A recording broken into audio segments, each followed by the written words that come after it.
It was a Miami night like any other, humid, restless, a city that never really sleeps. Neon spilled across South Beach. The clubs were alive with bass that shook the sidewalks, and just a few miles inland the working-class blocks of Hialeah were settling into another sticky evening. It's a city of extremes. Penthouses that gleam like palaces and apartments where the air conditioner rattles and groans, barely keeping the heat at bay. For 26-year-old Adrian Cruz, Miami was home, but it was no paradise.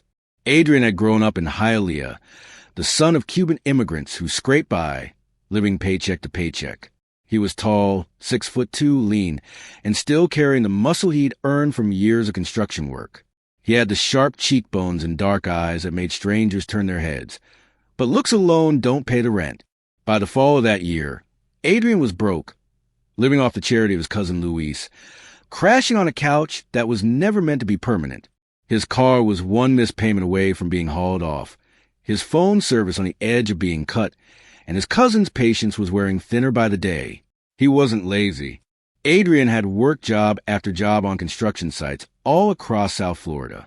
But work in that industry came and went with the economy, and when projects dried up, so did his paycheck.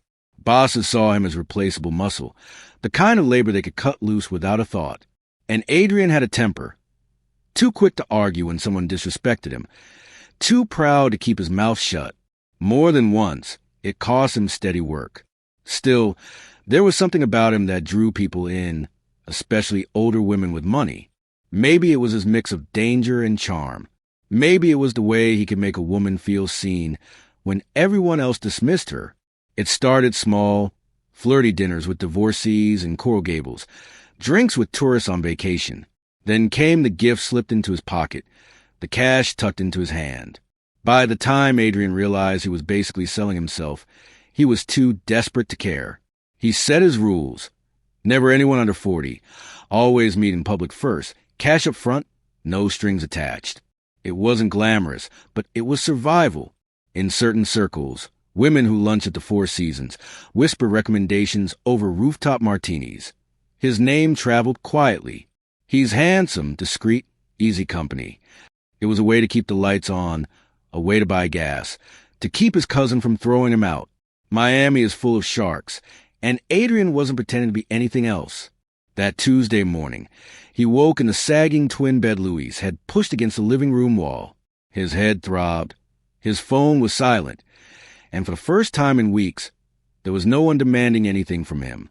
Just silence and the gnawing realization that he was broke, adrift, and 26 with nothing to show for it.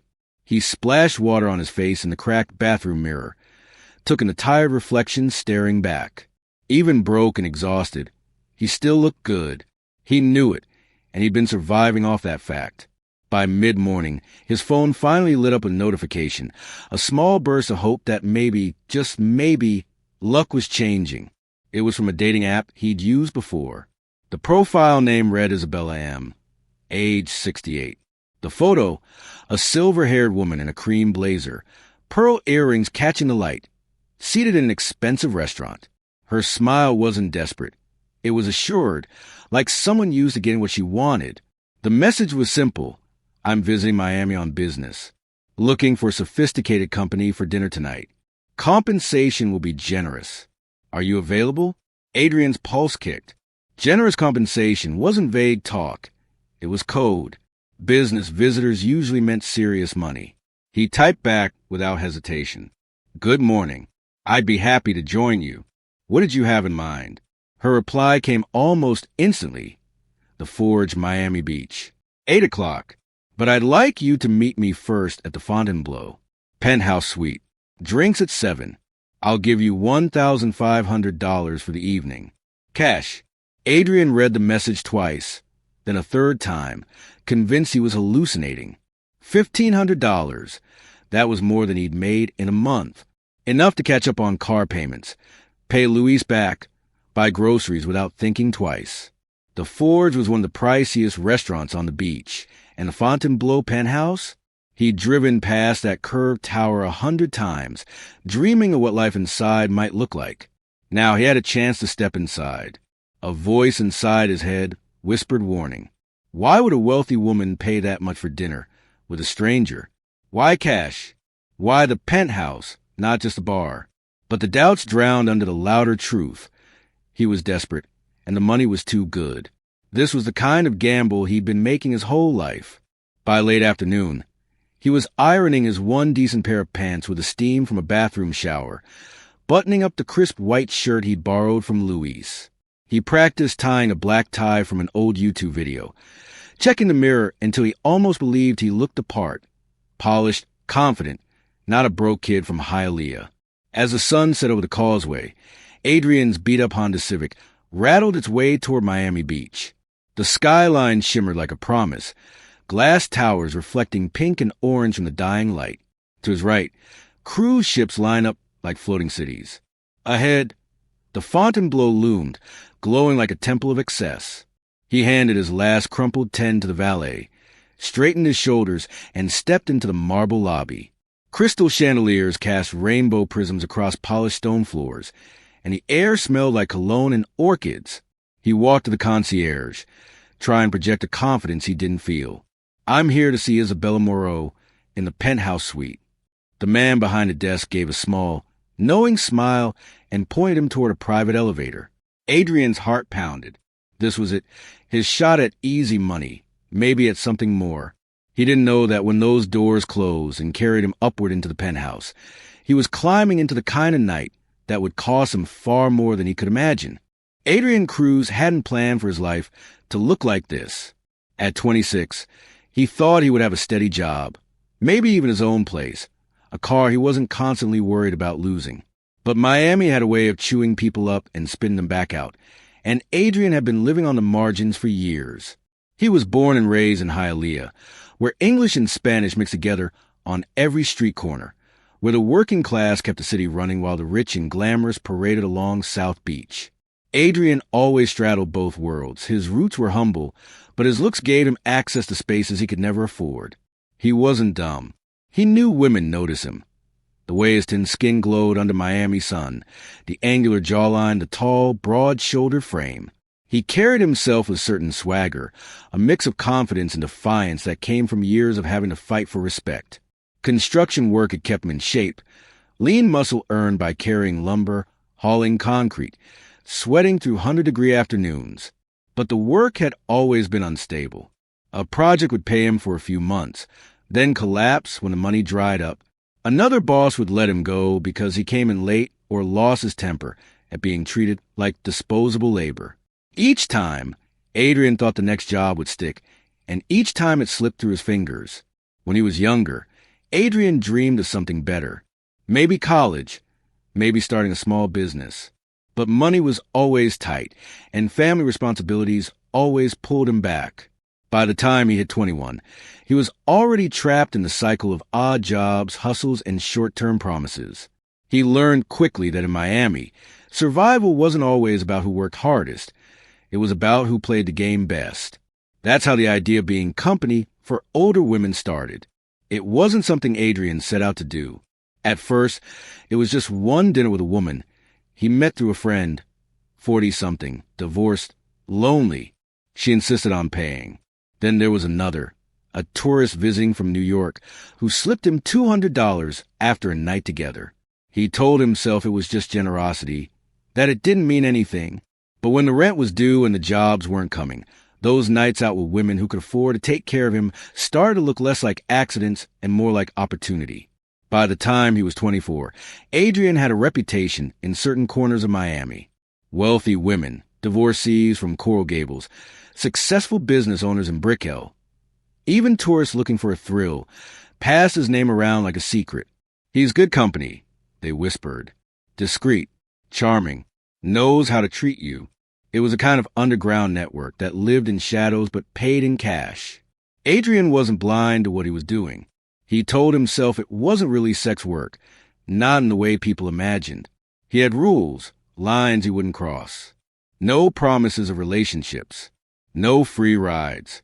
No emotional attachments.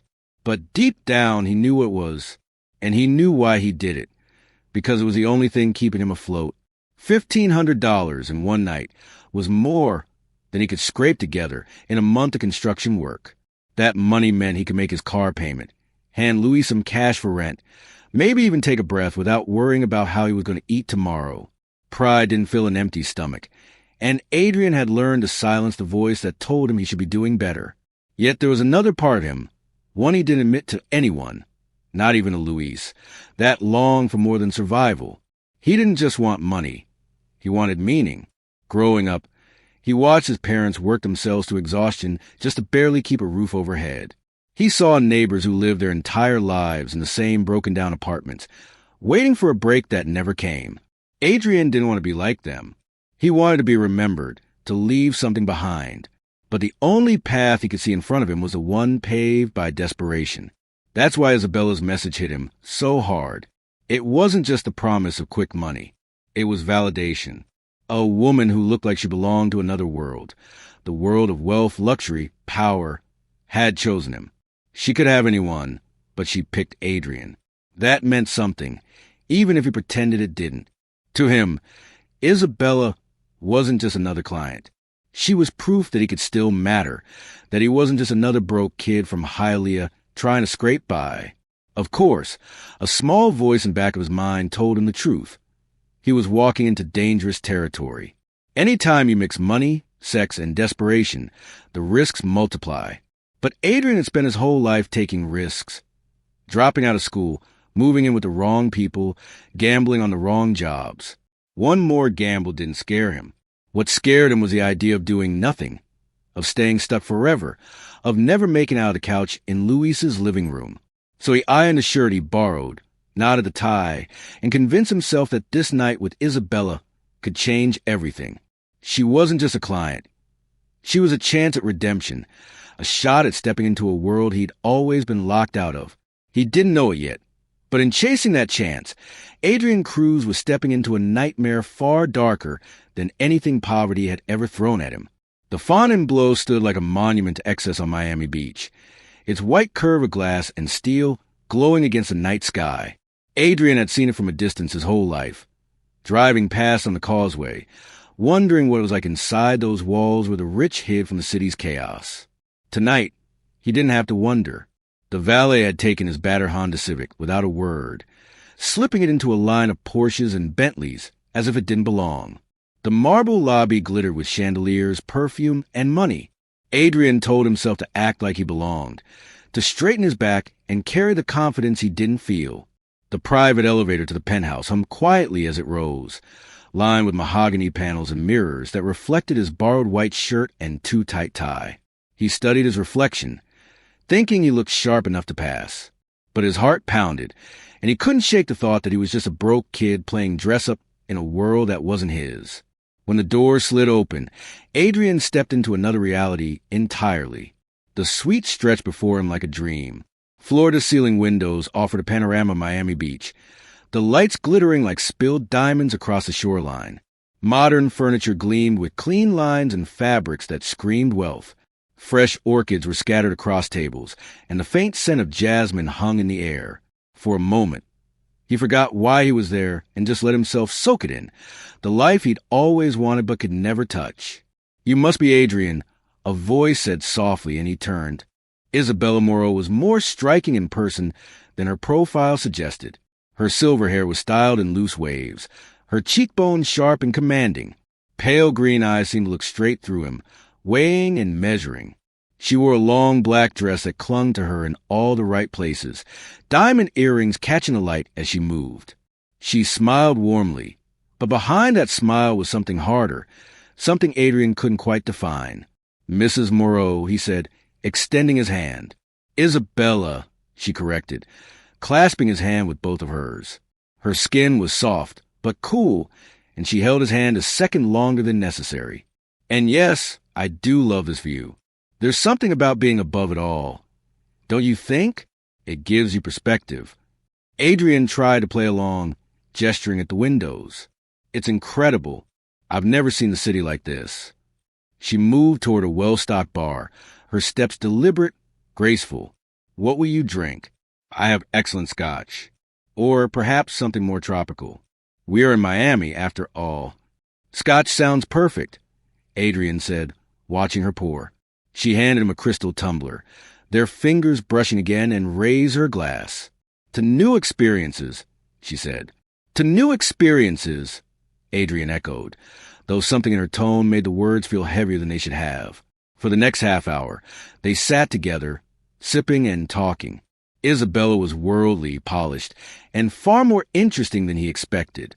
She spoke of art galleries in New York, business ventures in Barcelona, her grandmother's recipes from Andalusia. Adrian found himself easing into the rhythm of her voice, enjoying the attention. He even caught himself telling her stories about Hialeah, about his childhood, about how Miami both made and trapped him. She listened like it mattered. Then, after their second round, she leaned closer, her eyes gleaming. "I think we should skip dinner tonight," she said, almost whispering. "I'm far more interested in staying here, getting to know you better. Would that be acceptable?" The air seemed to shift, the city lights outside flickering as though on cue. Adrian's pulse raced. This was what he'd signed up for, what he was being paid for. Still, a small voice inside screamed at him to slow down, to think. But her hand touched his arm, soft yet electric, and all rational thought dissolved. "Perfect," he heard himself say. Isabella smiled, and for the briefest second, Adrian thought her eyes flashed with something predatory. But then she was rising, gliding toward a smaller alcove. "I have something special I'd like you to try," she said over her shoulder. From a hidden bar, she returned with silver tray and 2 cut crystal glasses filled with a deep red liquid, so dark it looked almost black in the dim light. She sat beside him, closer this time, the scent of her perfume, jasmine laced with something earthy and unfamiliar, filling his head. "What is it?" Adrian asked, eyeing the glass. The liquid shimmered thickly, heavier than wine. "My grandmother called it sangre de vida, the blood of life," Isabella said with a smile. "An old family recipe. Just herbs and fruit," she claimed. She swore it brought people closer together. Adrian hesitated. The drink gave off a sweet yet metallic scent that made him uneasy. But Isabella was watching him with those pale eyes, expectant, inviting. Refusal felt impossible. He lifted the glass to his lips. The taste burst across his tongue, sweet like pomegranate at first, then bitter, tingling, laced with herbs he couldn't name. A heat spread through his chest and limbs almost immediately. The room brightened, colors sharper. Isabella's voice suddenly richer, musical. "It's incredible," he said, his voice sounding strange in his own ears. She only smiled, barely wetting her lips with her own glass before setting aside. "Some recipes," she whispered, "are too powerful for frequent use. They must be savored." Her hand brushed his, and the touch sent a jolt through him. Adrian felt his heartbeat quicken, his skin more alive than ever before. The city lights outside blurred into a constellation of fire. Isabella leaned closer, her perfume filling his lungs, her lips hovering just inches from his ear. "Tell me, Adrian," she murmured, "what do you want most in this world?" He opened his mouth to answer, not realizing that with each word, he was stepping deeper into a night that would strip him of far more than he was willing to give. Adrian woke to silence, not the steady hum of the air conditioning or the faint bass of Miami's nightlife, still bleeding into dawn. Just silence, thick and unsettling, the kind that makes your stomach knot before your mind is caught up. For a moment, he thought he'd overslept in Luis's cramped apartment, the sagging mattress digging into his back. But when his eyes fluttered open, the truth hit him. The room around him was unrecognizable. The penthouse that had glowed with candlelight and whispered music the night before was now cold, sterile. The flickering flames, the scent of jasmine and something darker, were gone. The suite looked as if no one had ever been there. The bed was perfectly made, except for the twisted sheets clinging to his sweat-drenched body. Adrian sat up, his head spinning violently. The window shades had been drawn back, and pale gray morning light poured in, flattening everything into lifeless color. "Elena," he croaked, his voice cracked and weak, though he quickly corrected himself. "Isabella?" No answer. He tried again, louder, but the word echoed hollow through the cavernous suite. She was gone. He staggered out of bed, clutching at the marble nightstand for balance. That's when the pain hit, a searing burn low in his abdomen, radiating out in sharp pulses. Adrian doubled over, gasping. He stumbled toward the bathroom, each step heavier than the last, the world tilting sideways. The bathroom lights flared harsh and unforgiving as he hit the switch. What stared back at him in the mirror almost knocked him to the floor. His face was pale, his skin grayish and clammy, eyes ringed with deep circles like he hadn't slept in weeks. But it was when his gaze dropped lower that his breath caught in his throat. The skin around his groin was mottled, patches of angry red mixed with ashen gray, spreading outward like a map of rot. He gagged as a sour, fetid stench filled the small space. It wasn't the bathroom. It was coming from him. "Dios mío," he whispered, his hands trembling. The words tumbled out instinctively, a prayer, a curse, a plea. Panic clawed at his chest. He tried splashing water on his face, but it did nothing. His reflection only looked worse, like he had aged 10 years overnight. The memories of last night flickered in fragments. The strange red drink, Isabella's lips brushing his ear, the chanting in a language that wasn't quite Spanish, the candles flaring as if moved by invisible hands. He tried to focus on the details, but the harder he reached, the more they slipped away, like smoke in the wind. All that remained was the gnawing certainty. She had done something to him, something no doctor's chart could explain. He stumbled back into the main room.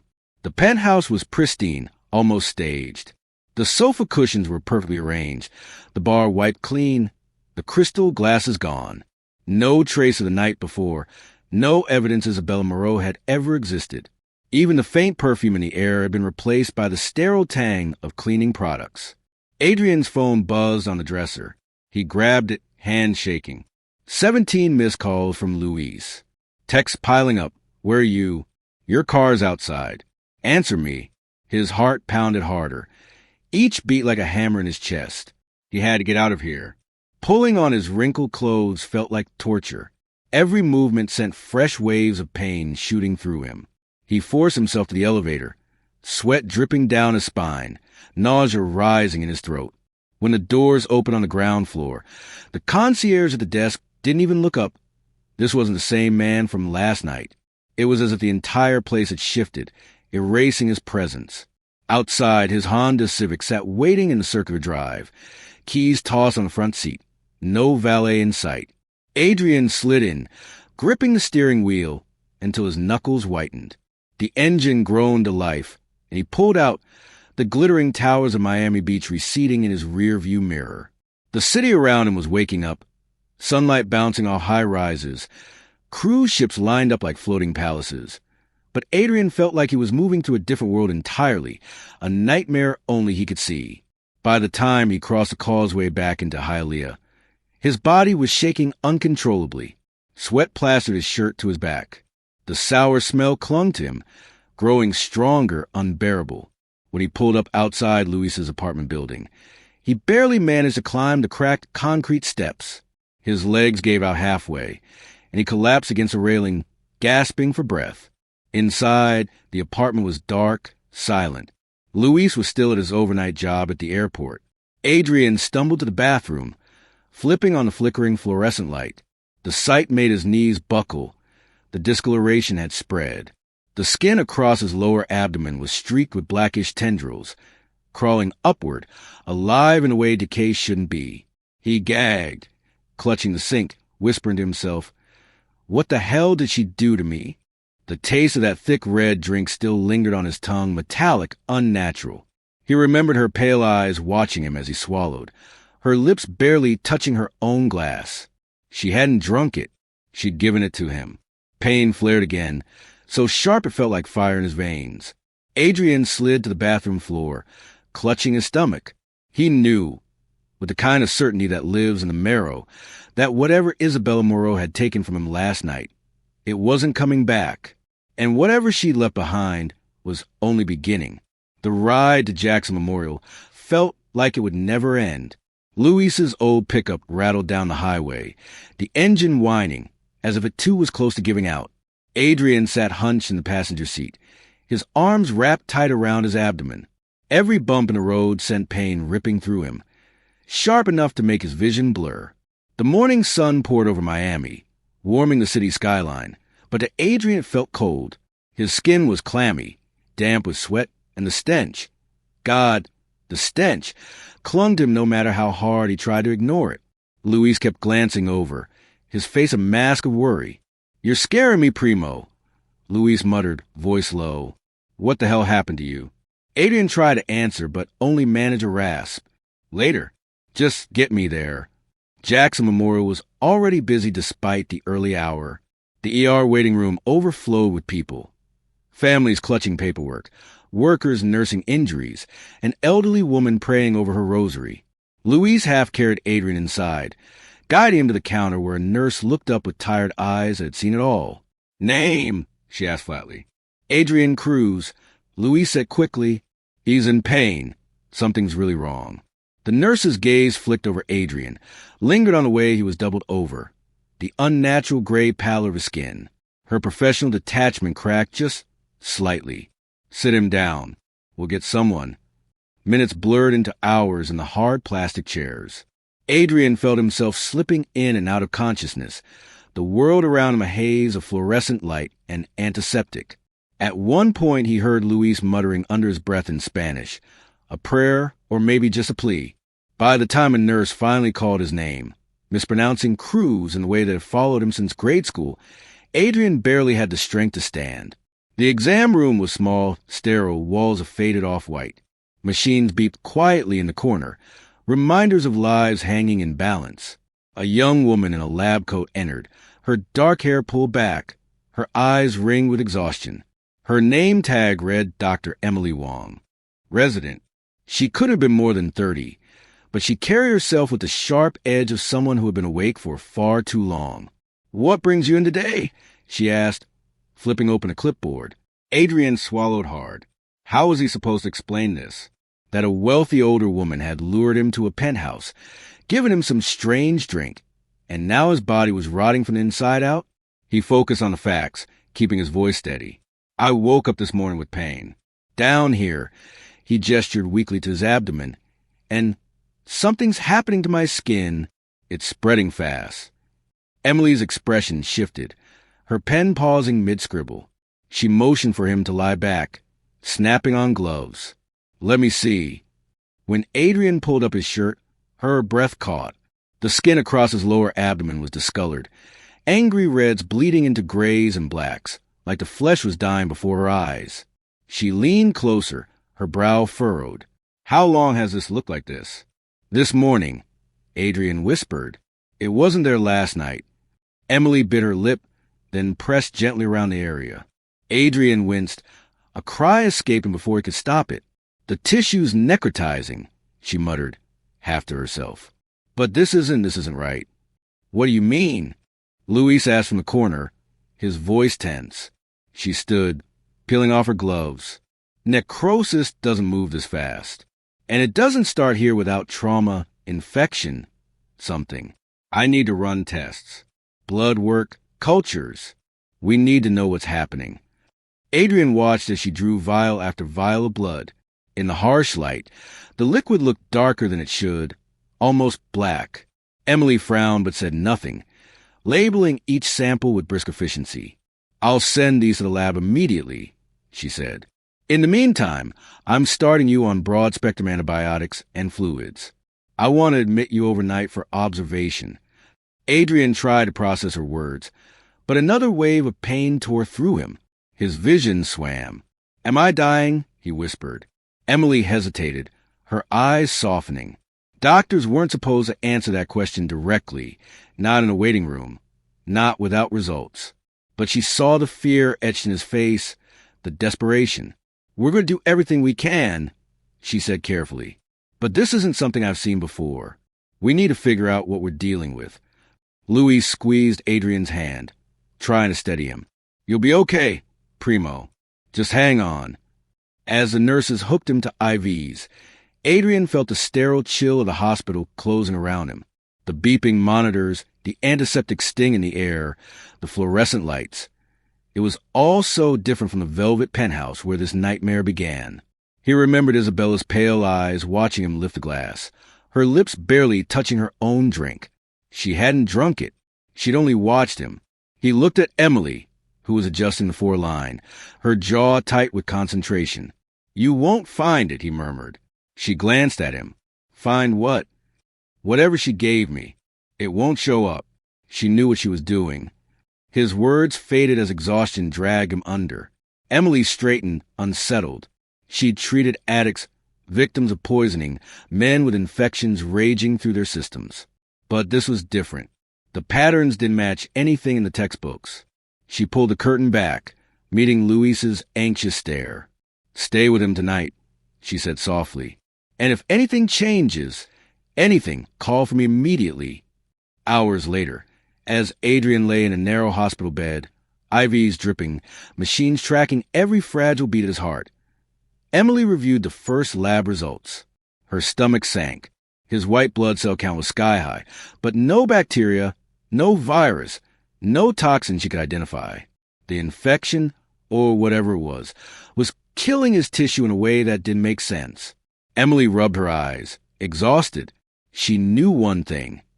If they didn't figure this out fast, Adrian Cruz wouldn't live to see another dawn. Detective Valeria Torres had seen plenty of strange things in her 12 years with Miami-Dade PD. Shootings in Little Havana, fraud rings in Brickell, even ritualistic drug crimes out in the Everglades. But when the call came from Jackson Memorial that Tuesday afternoon, it carried a tone she couldn't ignore. A young man, 26 years old, was in critical condition with rapid tissue necrosis. His body literally dying from the inside out.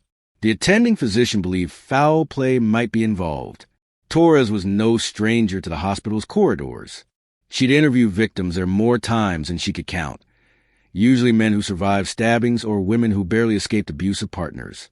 But this was different. Dr. Emily Wong met her in the ER lobby, dark circles under her eyes, her voice taut with frustration. "I've been practicing for 6 years, she told Torres, "and I've never seen anything like this. His tissue is rotting at a speed I can't explain, and every test we run has come back negative. No bacteria, no virus, no poison we recognize." They moved together toward room 412. Through the glass window, Torres saw the man, Adrian Cruz, lying pale and wasted in a hospital bed. Machines beeped softly, for bags hung from poles, and the sour odor of infection seemed to seep even to the sealed door. He looked decades older than his stated age, his skin gray and sagging, as if something had hollowed him out overnight. Torres stepped inside, softening her tone the way she always did with victims on the edge. "Mr. Cruz, I'm Detective Torres," she said, flashing her badge, but keeping it low so as not to overwhelm him. "I need to ask about what happened to you. Anything you can remember could help us." Adrian turned his head slowly, eyes bloodshot but alert. "You believe me?" His voice cracked. "The doctors think I'm crazy." "I don't think you're crazy," Torres said gently. "But I do need you to tell me everything, no matter how strange it sounds." Over the next hour, Adrian recounted the encounter, the dating app, the wealthy older woman who called herself Isabella Moreau, the penthouse suite at the Fontainebleau, the strange red drink she called Sangre de Vida, the candles, the chanting, the way the night blurred into something he couldn't fully remember. Torres took careful notes, asking him to repeat details, describe her face, her voice, even the smell of the drink. "Sweet at first," Adrian said, his voice fading. "Like fruit, but metallic underneath. Thick, not like wine." She watched me drink. She barely touched hers. Torres felt a chill despite herself. She'd grown up in Miami, surrounded by stories from Caribbean and Latin neighbors. Tales of Santeria, brujeria, strange rituals whispered about but never proven. She wasn't superstitious, but she respected the power such beliefs held. And something about Adrian's story rang with an unsettling familiarity. When she left the hospital, Torres drove straight to the Fontainebleau. The lobby was bustling with tourists, business people, and staff moving with rehearsed efficiency. At the concierge desk, she showed her badge. "I need to ask about a guest, Isabella Moreau. Stayed in the penthouse suite Sunday night." The concierge on duty leaned back, thinking, "Yes, I remember her. Elegant older lady. Silver hair. She was with a young man, very well dressed. Asked for the penthouse elevator. Paid cash, full amount front. A week's stay." "Can I see the room?" Torres asked. The manager shook his head. "It's been cleaned and reoccupied. Every trace of her is gone." Back at the station, Torres ran Isabella's name through every database she had access to: driver's licenses, Social Security, credit cards, travel records. Nothing. No Isabella Moreau of her age and description existed anywhere in Miami-Dade. It was like she'd appeared out of thin air, checked into one of the most expensive suites in the city, and vanished. That night, Torres sat in her apartment, reviewing her notes while the city buzzed outside her window. Something nagged at her. She pulled up old case files, searching for keywords: necrosis, unexplained infection, rapid tissue decay. Within an hour, 3 names lit up her screen. David Morales, 2016, healthy male, early 30s, found dead in his Coral Gables apartment. Tissue necrosis of unknown origin. Case closed as unexplained medical condition. Carlos Mendez, 2019, died at Mount Sinai Medical Center after sudden organ failure. Autopsy noted rapid tissue death, no pathogen found. Antonio Vega, 2024, passed away at Baptist Hospital. Similar circumstances. Doctors baffled. No clear cause. Each victim was a young man. Each had been seen in the company of an older, wealthy woman shortly before falling ill. Each woman had disappeared without a trace. Torres leaned back in her chair, a weight settling in her chest. This wasn't just one strange case. This was a pattern, one that stretched back years. Adrian Cruz might be the only one to survive long enough to describe his attacker, and even he was fading by the hour. She closed her laptop, staring out at the Miami skyline. Somewhere in the glittering sprawl, Isabella Moreau, or whoever she really was already preparing to vanish again. Torres had chased plenty of predators before, but this one was different. She wasn't just hunting a criminal. She was chasing a ghost, a woman who erased her footprints as easily as she created them. For the first time in her career, Detective Valeria Torres wondered if the tools she relied on, warrants, databases, fingerprints, would ever be enough. Whatever had been done to Adrian Cruz wasn't just violence. It was something older, darker, and more deliberate. And if she didn't act fast, Isabella Moreau would strike again. The autopsy lab at the Miami-Dade Medical Examiner's office carried its own atmosphere. The chill of refrigeration, the stainless steel gleam of instruments, the faint odor of disinfectant layered over something far older. Detective Valeria Torres had stood in that room countless times. But when Dr. Rafael Dominguez pulled back the sheet to reveal samples of Adrian Cruz's necrotic tissue, her stomach tightened. "These aren't ordinary lesions," Dominguez began, his voice low but firm. The seasoned pathologist had seen bullets, burns, overdoses, and every grotesque act humans committed against one another. But this unsettled him. He pointed to slides beneath a microscope. The necrosis follows clear borders, almost like it's mapping itself along certain lines of tissue. That's not how infections spread. Infections are chaotic. They don't organize. Torres leaned over the scope, adjusting until the darkened tissue came into focus. She saw it too, the clean edges, the strange branching pattern, more like tree roots than random decay. So what does it mean? A chemical? A poison? Dominguez shook his head. "I've run every test I know. No toxins, no bacteria, no virus. The blood work's abnormal, yes, elevated white counts, severe inflammation, but there's no culprit. It's like his body was commanded to rot." Torres straightened, crossing her arms. "Commanded? That sounds like superstition, not science." He met her gaze steadily. "Detective, you've known me for years. I don't use words like that lightly. Whatever this is, it's not in the textbooks. And if I'm being honest, it scares me." That admission stayed with Torres long after she left the lab. She prided herself on dealing in facts, evidence, and things she could pin to a courtroom wall. But science was failing her here. She needed another angle. That night, instead of heading home, she drove west toward Coral Gables, parking outside a modest Spanish-style house with ivy climbing its walls. Professor Ana Delgado greeted her at the door. An anthropologist at the University of Miami, Delgado specialized in Afro-Caribbean religions and folklore, Santeria, Vodou, Candomblé. She had consulted on cases before, usually when detectives stumbled on altars in abandoned warehouses or symbols painted on walls that officers couldn't decipher. Torres later notes on the professor's dining table Adrian's account of Isabella Moreau, the strange drink, the necrosis. Delgado read silently, her brow furrowed. When she finally looked up, her expression was grave.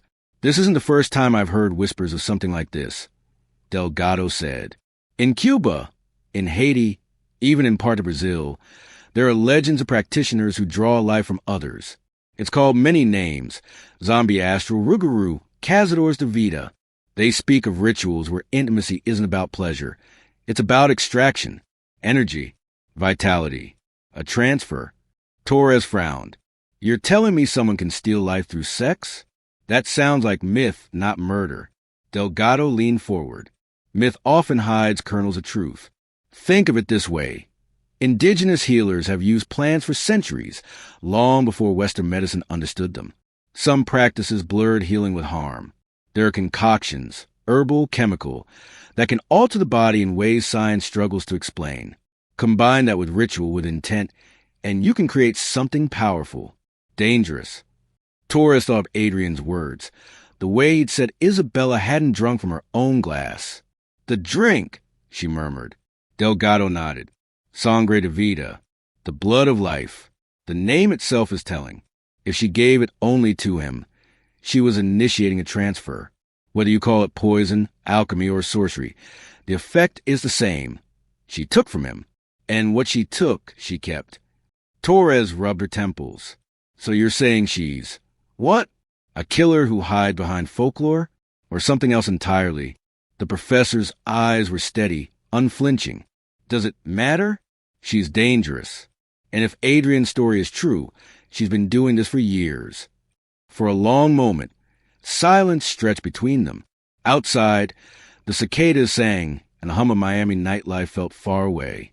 Torres wanted to dismiss it, to cling to logic, but the case files she'd read, the 3 other men who died the same inexplicable way, made denial impossible. "Tell me how to stop her," Torres said finally. Delgado hesitated. "You can't fight what you don't understand. If she's using ritual, she's also using identity. These women, they reinvent themselves constantly. New names, new passports, new lives. To track her, you'll need to look for patterns outside the system. Cash payments, sudden arrivals in luxury hotels, disappearances before paperwork can catch up." She paused. "And if she truly believes in what she's doing, she won't stop willingly. She'll stop only when she's caught or when she takes too much." Torres exhaled, her jaw tight. She hated unsolved cases.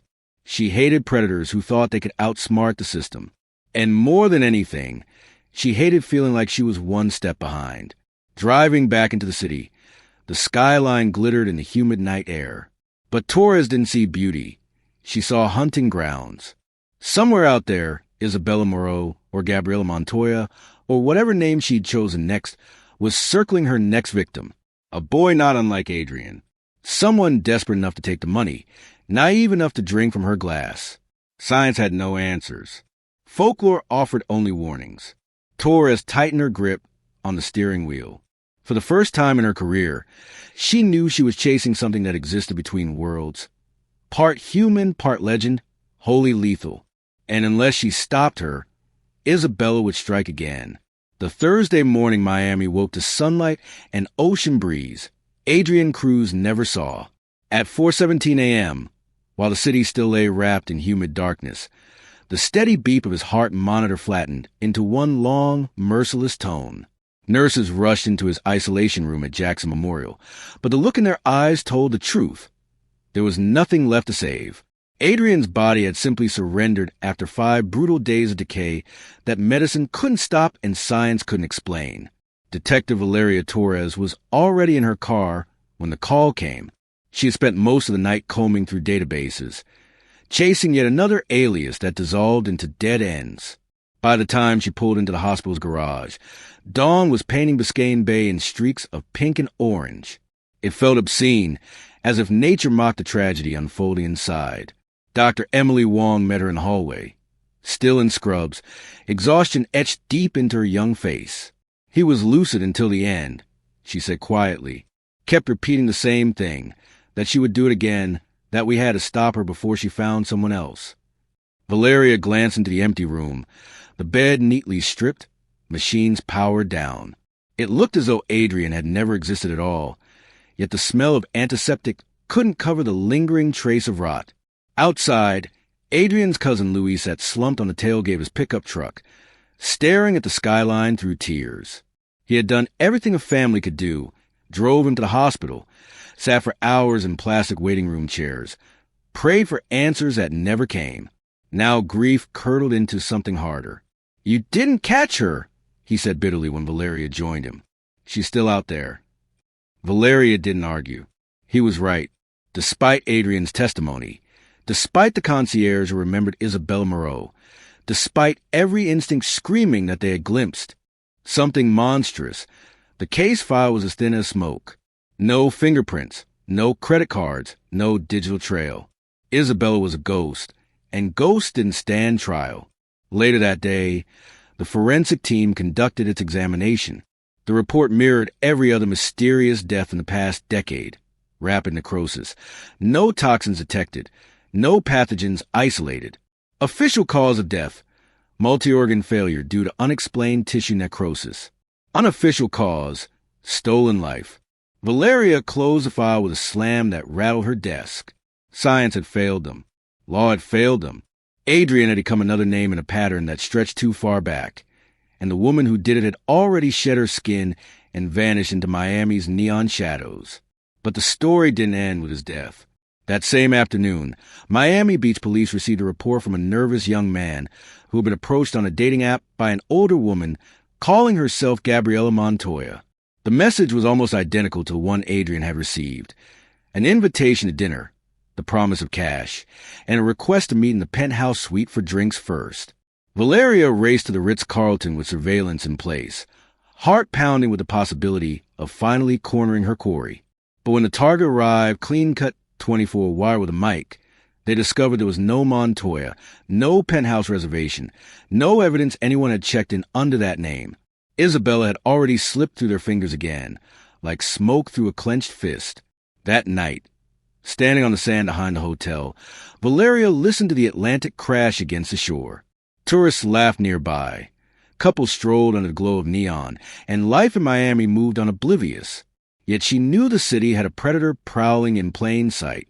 Somewhere, Isabella was already scrolling through profiles, already choosing another man desperate enough to take the bait. For Valeria, this wasn't closure. It was a declaration of war. She replayed Adrian's last words in her mind. "She'll do it again. You have to stop her." His death wasn't just another statistic. It was a warning carved into her conscience. In the weeks that followed, Valeria built a profile the way other detectives built cases. She studied luxury hotel reservations paid in cash, unexplained deaths and hospital records, whispers from the immigrant communities who spoke of Bruja and Cazadora de Vida. She knew conventional law enforcement couldn't touch this thing. But she also knew predators, no matter how clever, eventually made mistakes. At Adrian's small funeral in Hialeah, Louis stood stiff beside the casket, his grief edged with anger. Friends and neighbors whispered about what had happened, though none spoke the truth aloud. Valeria placed her badge hand over the coffin for just a moment, silently promising that his story would not be erased. Because Adrian Cruz was more than a victim. He was a message that Miami's glittering skyline was not just a postcard opportunity, but a hunting ground. A message that somewhere out there, a woman with silver hair and emerald eyes was already preparing her next glass of sangre de vida. And for Valeria Torres, that message burned like a brand. The case might not close today or tomorrow or even this year, but she would not stop until Isabella Moreau, or Gabriela Montoya, or whatever name she chose next, was dragged from the shadows and forced to face the light. The war had only begun. Adrian Cruz's story didn't end in the sterile halls of Jackson Memorial. It lingers, heavy as the humid Miami air, a warning carried on whispers and police files stamped unresolved. He died at just 26, his body consumed by something medicine couldn't name, but his final words echoed with eerie clarity: "She'll do it again." Detective Valeria Torres stood by his cousin Luis at the funeral, watching his neighbors lower their eyes, murmuring rumors no one dared say out loud. People in Hialeah had seen tragedy before, but this was different. This wasn't bullets or drugs or accidents. It was something that seemed to slip past science, hiding in the shadows of folklore. And that made it even harder to fight. For the police, Adrian became another case in a growing pattern.